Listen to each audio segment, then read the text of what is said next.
Today is November 28th, 2006.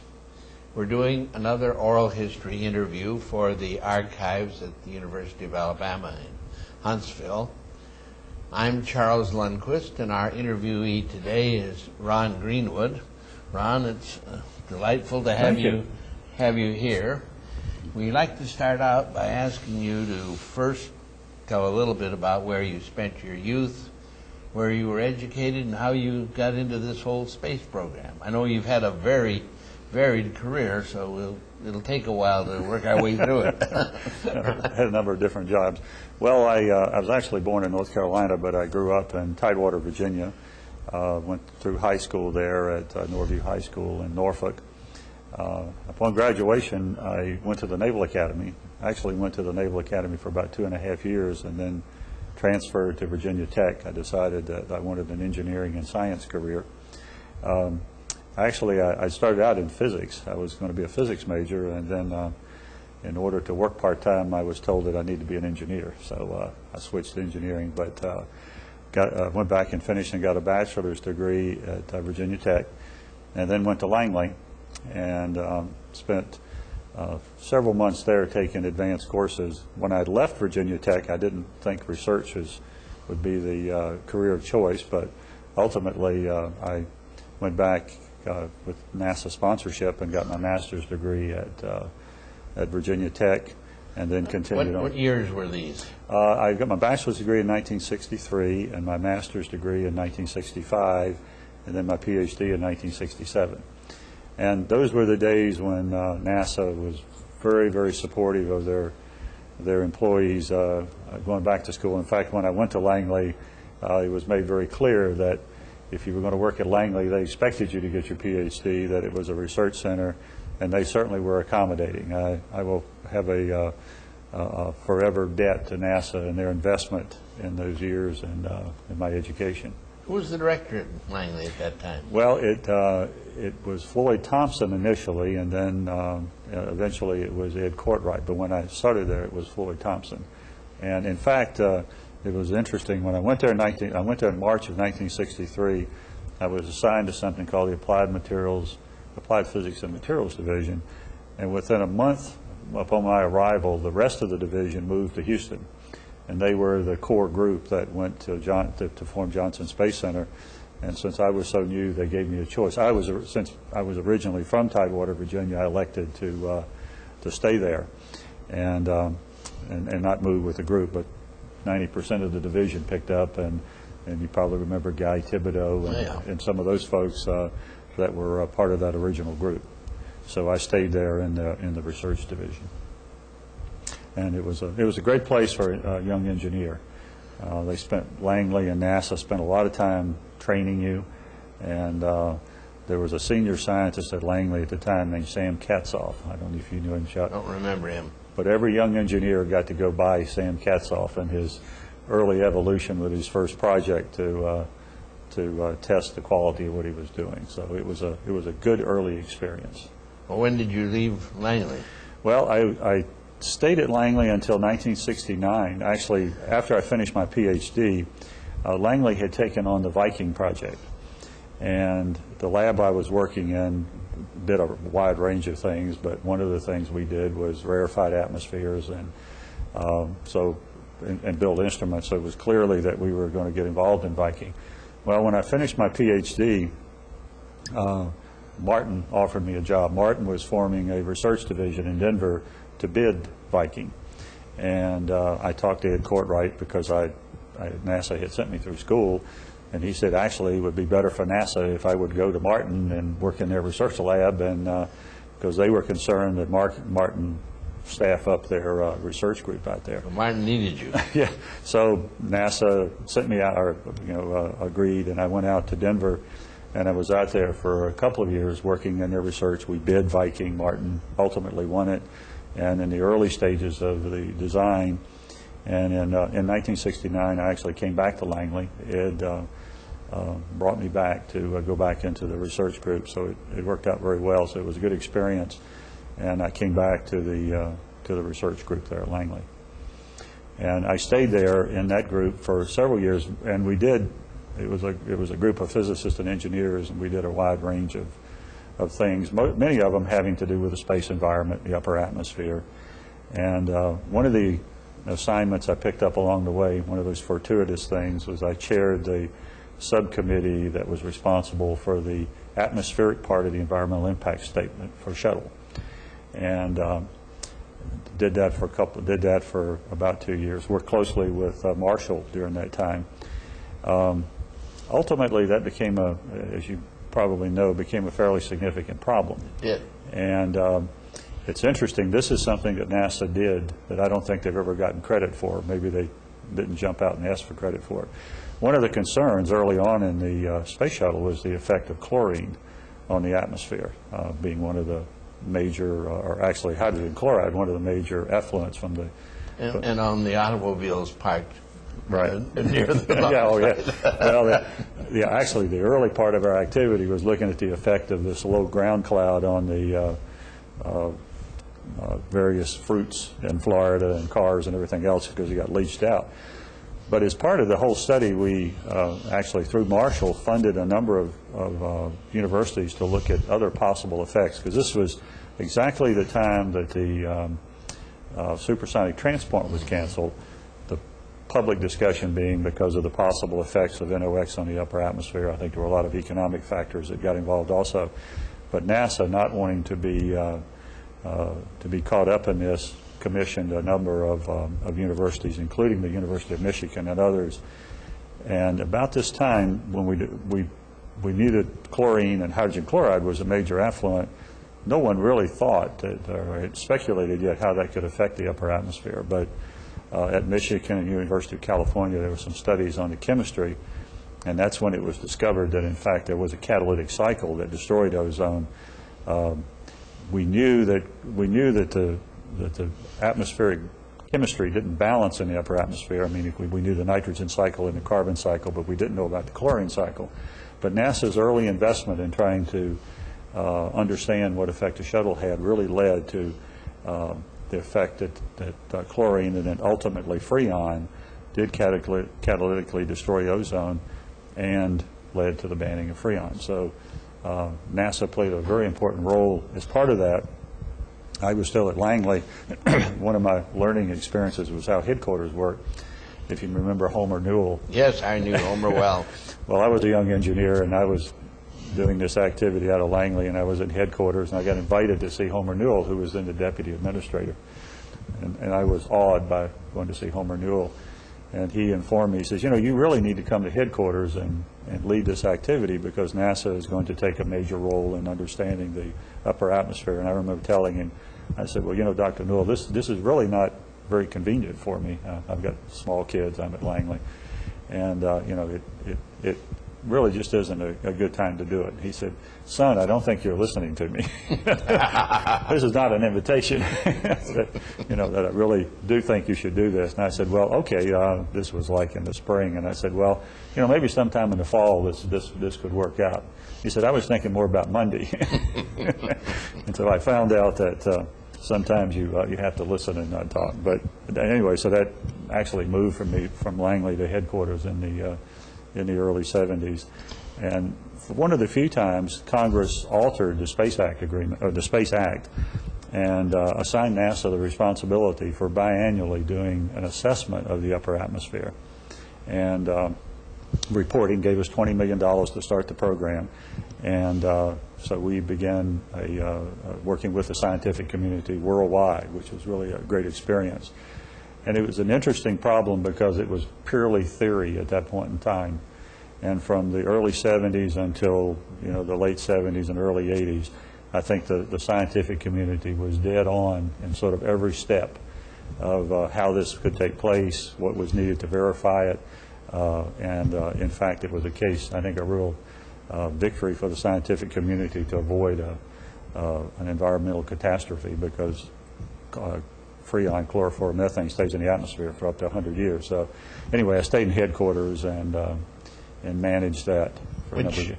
Part of headquarters was responsible for that? When this was done, it was in space science. Noel Henners had the Office of Space Science. Science and applications had been divided. And so the Upper Atmospheric Research Program was created there. As I say, the Congress budgeted it.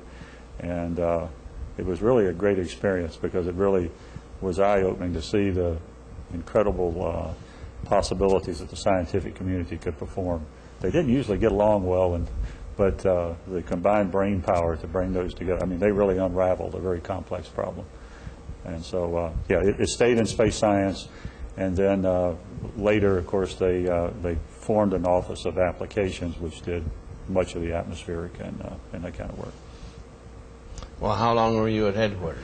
Well, I was I was at headquarters a number of times. I was at headquarters for about 2 years. Well, that time anyway. Yeah, that time. I was there for about 2 years. Once the program got up and running and we did our first report, I went back to Langley, and it was a short visit, though. This would have been about 72 or so. I was back at Langley for a few months, and Tony Callio, if you remember. I knew Tony well, yes. Well, Tony taught me another interesting lesson. He asked me to come back to headquarters because they were forming the Earth Observations Program, the first efforts to look at the Earth as a system. And I was not anxious to go back. I enjoyed Washington, but I had small children and so forth. And so he talked to me, and I said, well, Tony, you know, I don't think my wife would really want to do this, you know, move the kids and so on. So I came home from work one day from Langley, and I walked in, and my wife was talking to somebody on the phone, and I said, who are you talking to? She said, I'm talking to Tony Callio. He said he was going to call the person that made the decision if I couldn't make it. So he had a discussion with my wife, and ultimately we moved back, and applications office was formed, and I headed the Earth Observations Program with we had the weather satellites, and I think the interesting thing that was accomplished during that period was several things. One, but for the first time we began to look at the Earth as a system. Up until then we had looked at the oceans and the atmosphere and so forth, but the concept of the Earth as an integrated system. And the first measurements, which was really a program we started at Langley looking at the Earth's radiation budget, engineers felt that had to be an important calculation. The scientists felt like they knew it well enough, but some pretty simple calculations said that was an incredibly important measurement to make. And so we formed the Earth Systems Office and headquarters and began to study the integrated system. And what came out of that was several satellite missions, the Upper Atmospheric Research Satellite, which was designed to validate some of the theories that had gone into the predictions of the ozone depletion. We flew a mission called TOPEX, which was a mission to look at the currents and the surface of the ocean, and from that extract the global geoid. We flew the first measurements to look at climate. So there were a lot of, once we began to look at the Earth as an integrated system, there were lots of things that you could do then on a systems basis to do that. There even got to be an interaction between the rotation of the solid Earth and the atmosphere through the mountains. I remember one of the first things we did, because we were flying passive microwaves, we mapped for the first time the ocean, the Arctic and Antarctic ice caps. And I went over to the National Science Foundation and I showed them this, typical NASA, view graph way. Here it is. And there was a elderly gentleman sitting at the end of the table. He said, I spent 50 years of my career trying to do that. And you just showed me in 10 minutes what I was unable to accomplish in 50 years, because satellites just gave us, an incredibly different view. And once we were convinced we could make measurements from space, like temperature, for years people had envisioned a way to remotely sound temperature, but once we could do it, it just opened up changed weather forecasting completely. So that was a very interesting assignment there. Well, what happened next in your career? Well, I stayed in headquarters until, let's see, I'm going to lose the years here. It was the late 70s, and I decided that I was really sort of burned out with the government, but to be honest with you, and headquarters is a tough assignment, as I'm sure you and others know. I had an offer to go to Colorado and actually form a space systems division for Ball. And so I went out there, and we split out and formed a part of the company that concentrated primarily on building satellites and space systems. We built the ERB, the Earth Radiation Budget Satellite. We built satellites for the Air Force. We built some classified missions. Really enjoyed Colorado. Ball is a is a high-tech small company, as you know, so it was a good experience. Ultimately, though, living in Colorado, even though I enjoyed Colorado, my dad became very ill, so I decided to to move back east and to leave Colorado and come back and do some other things, which ultimately led me to my next assignment on the East Coast, if you will, was with Fairchild. I don't know if you remember Jack Townsend, but Oh yes, I knew Jack well. Jack had been at NOAA when I was in headquarters, and he now headed Fairchild. And he wanted to form a commercial group, and so I left Ball, came back to do that. Ball was actually a part of this whole endeavor. And the activity was headed by John Noggle, and certainly you remember John. Oh, I knew him well, too. John had been the chief scientist of NASA for a number of years, and so we put together several shuttle kinds of payloads that were a combination of financed by NASA and the private sector. But after a couple of years of that, after we sold it and the thing, as I say, Ball was involved, I went back to Ball and in Colorado and headed actually president of the Space Systems Group, and we continued building small satellites. They do a lot more scientific missions and instruments and that kind of thing. Stayed there until GE decided to buy RCA, and I got involved. The Department of Commerce, I was one of the consultants on the antitrust issues on combining. I mean, if anybody could have seen the future, this was the first of a sequence of consolidations that occurred in the industry.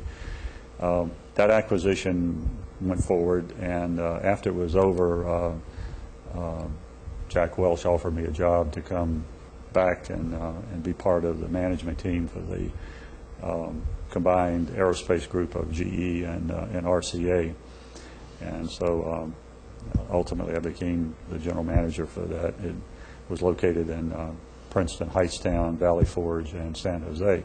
About what year was that, roughly? This had to be about 1989. And it was interesting because it's about a $1 billion operation. About half of it is commercial and half of it is military and NASA. But we built a lot of commercial communication satellites, but the experience of working with GE and working with Jack Welch was interesting. And Jack's a notorious figure. Oh, yeah. Well, maybe that isn't the right way to put it. Well, in one of the classes I teach here in the business school, I always ask the students if they know Jack Welch, and they read his books, and some of them have, and I always ask the question, how many people would work for him? And everybody's very hesitant to raise their hands, and I'd say, well, I've worked for him, and I'd go to work for him again tomorrow, because he's an incredible person. I mean, he has high expectations, but you know what they are. He's really very supportive of you in doing your job. He makes decisions quickly. I mean, he really was an excellent person to work with, and so I enjoyed that. I enjoyed the time with GE, but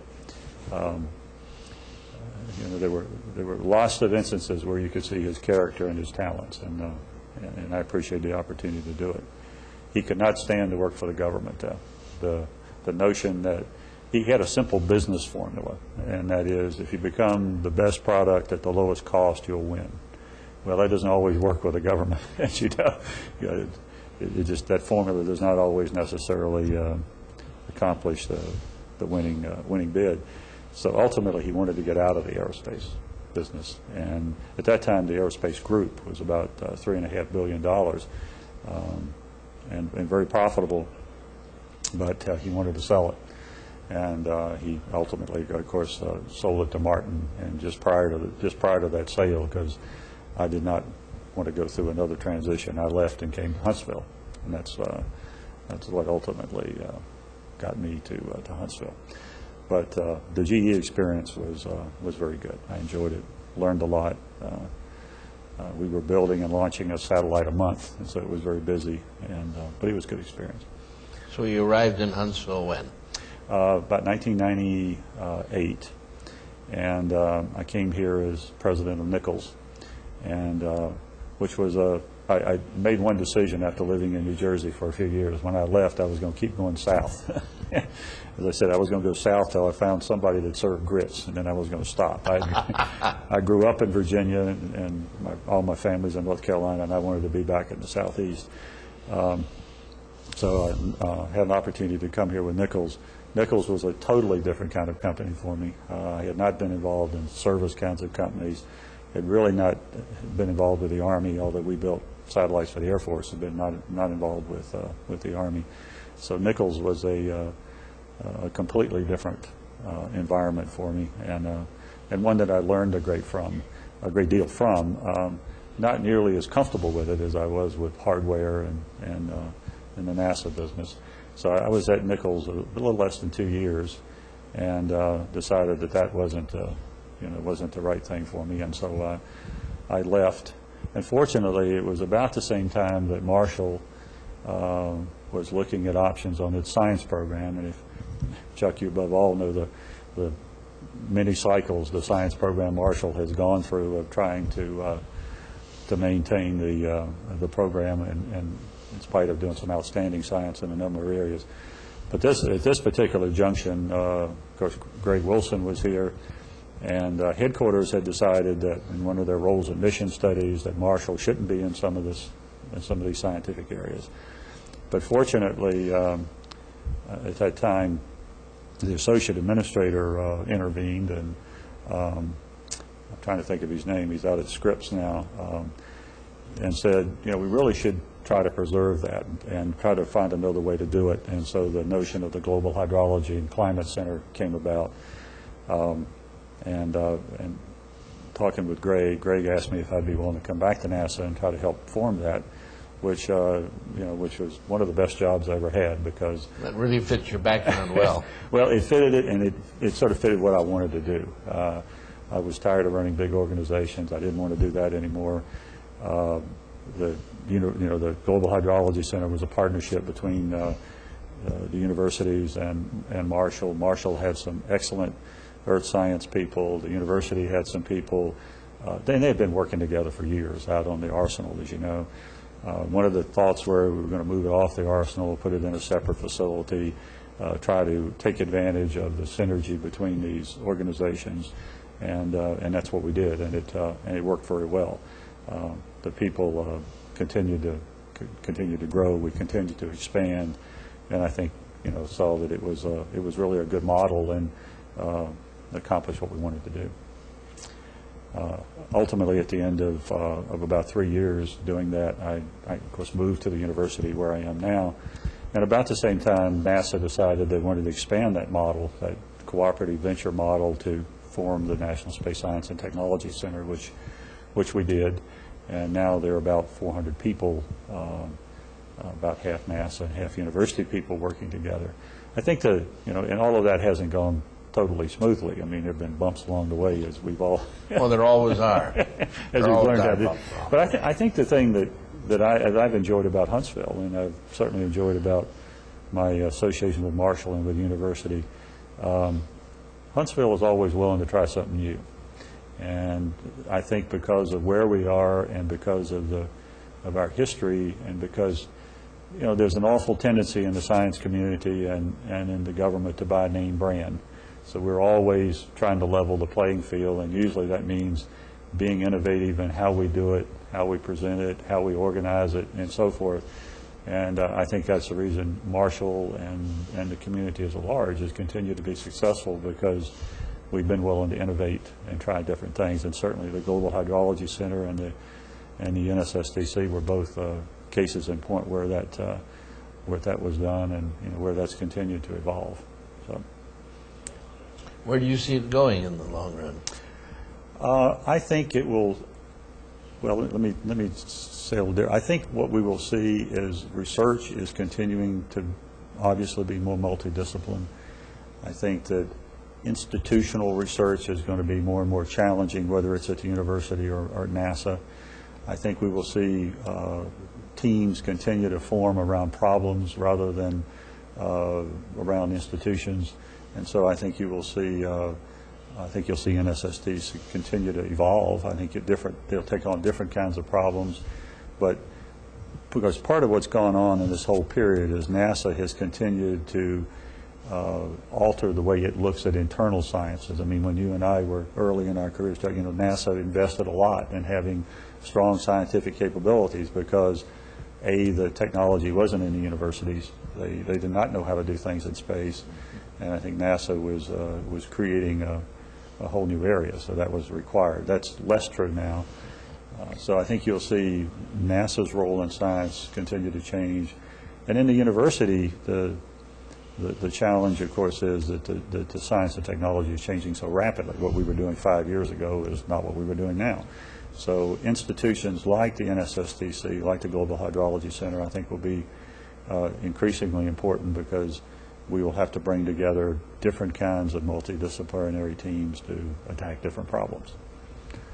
So I think it's got a good future to it. The Earth as a system continues to bring up new issues and new problems, and probably will for a long time, I would guess. Well, absolutely. And I think the thing that we learned through that period of time that people doubted was that man can change the global environment. I mean, something as simple as making Freon, no one would have suspected initially that even though we were producing a small percentage of the composition of the atmosphere, that you could actually change the global climate. And that, in this case, the ozone layer. And we created ozone holes. We created changes in the atmospheric chemistry. And I think what we're able to see now, and that we have the computer capacity and the observing capacity, is that that's probably possible in other ways. And certainly the global warming is the debate now. I think, you know, looking back, I think one of NASA's great contributions is to bring the technology for space observation so that for the first time we can begin to see how the atmosphere works on a global basis, how the oceans circulate. Now, you didn't mention the El Nino Right. picture, but that's another thing that got straightened out, or at least understood much better during the time interval you were talking about. Yeah, the ability to see the sea surface temperature and to watch the impact on circulation again was something that without satellites we would have never understood and had any insight to it. So I think one thing NASA can, when it writes its history, can feel very pleased about is the impact that space technology has had on weather forecasting. There hasn't been a severe storm that has not been detected since the 60s when we began to fly weather satellites, and so that insight and understanding of the Earth as a system, I think, has been a key contribution that the agency's made. Changing the direction a little bit, do you have any thoughts you'd like to leave for the young people that are getting into the space program now on how to proceed with their careers and so forth? Well, I think it's the same advice that I'd give to all of our students. Continue to learn. I think that the speed at which information and technology is being created, the most important thing that you need to come away from a college is learn how to learn, because the half-life on your technical information is going to be very short. And we advise all of our students is you're starting a career of learning, you're not finishing one. And that I think it's a fantastic time to be in the space program, to be in science and technology. I think these kids will have a great future, different than ours. We're challenging in some ways, but I think with the technology of information systems and observing systems that have been created, they're going to have an opportunity to make some incredible contributions over their career. The whole picture of the Viking mission will need to be repeated with much better detectors and systems and so forth. Viking did a great job, but it's an old system now. Well, it was an old system, and it was pretty archaic. I remember the group at Langley, we spent a lot of time because major goal was to see if we could find carbon or carbon-based products that might indicate that there was life on there. At the same time, we were taking a heat shield that was carbon-based, and we spent a lot of time trying to figure out how we're just going to be sure we're not drinking our own bath water, and those kind of sterilizing the satellite and all that kind of thing. So yeah, going back to Mars is going to give a lot of technical and scientific challenges. Well, is there anything else you'd like to remark on for the record while you've got the chance? No, I'm just pleased, Chuck, that somebody is doing this, because as we said coming in, we spend a lot of time day to day thinking about what we're doing. We don't spend enough time talking about what we've learned. Jack Welch had a nice quote. He said, live for the future, but learn from the past. And I think there's a lot of things that we can learn from looking back at what we did and how we did it. Well, that's probably a very good note to complete the interview. Thank you very much for coming. And I enjoyed it. If you have more you want to add sometime, we can always have a second phase of this. I appreciate it. Thank you.